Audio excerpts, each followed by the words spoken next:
Hola, soc Josep Asensio, regidor de la CUP de Vilanova. A partir d'avui intentarem penjar cada mes al canal de YouTube una mica el nostre posicionament, la nostra valoració i els punts més destacats de cada ple. El dilluns que ve comencem el curs, com sempre passa després de tornar de les vacances, doncs l'ordre del dia és bastant curt, no hi ha gaires punts, però sí que així a destacaríem el compte general 2015, que és la liquidació dels pressupostos de l'any anterior. Per tant, doncs això, el 2015, que va a ple, ja ho hem estat valorant durant uns mesos i després d'estar a exposició pública, doncs el dilluns va a aprovació. El nostre posicionament encara no està clar, és difícil que hi votem a favor perquè, com sabeu, doncs els números han sortit negatius, hi ha un romanent negatiu de tresoreria per uns solars que s'havien apuntat com a venda i per tant com a ingrés fa uns anys i per tant doncs, al final per llei ens han obligat a donar-los de baixa i doncs, arrosseguem aquest tema de la bombolla immobiliària i difícilment hi votarem a favor, tot i que doncs, són molts números perquè també inclou les liquidacions dels organismes autònoms i per tant encara els estem estudiant en profunditat. I per la resta doncs, presentem també dues mocions, una que és sobre els disruptors hormonals, són tots aquells productes doncs, que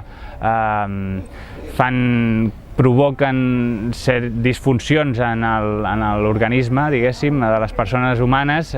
siguin plaguicides o tota mena de productes, això, que es diuen disruptors hormonals, i presentem una moció per tal que en tot allò que afecta a l'Ajuntament, sigui també, doncs, per exemple, els menjadors escolars o en l'ús de plaguicides, etc., doncs s'eliminin. I després l'altra, que té a veure, posem el focus en les persones sense sostre. Ja aquí al centre de Sant Antoni s'han habilitat unes dependències on podrien dormir-hi i passar-hi la nit si ho volguessin, clar, tot i que això depèn d'uns protocols que, diguéssim, que aquí a Vilanova,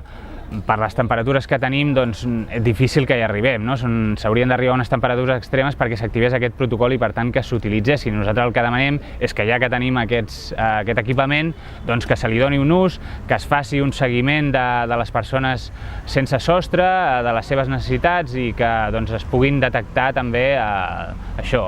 els riscos als que estan exposats i allò en el que l'Ajuntament els hi pot facilitar ajut, sigui a nivell psicològic, sigui a nivell alimentari, etc. Sempre, això sí, que ells hi estiguin disposats i per tant doncs, volem posar el focus també en les persones sense sostre que n'hi ha aquí a Vilanova i la Geltrú. I això seria una mica els punts més destacats d'aquest ordre del dia i per tant doncs, això és el que parlarem.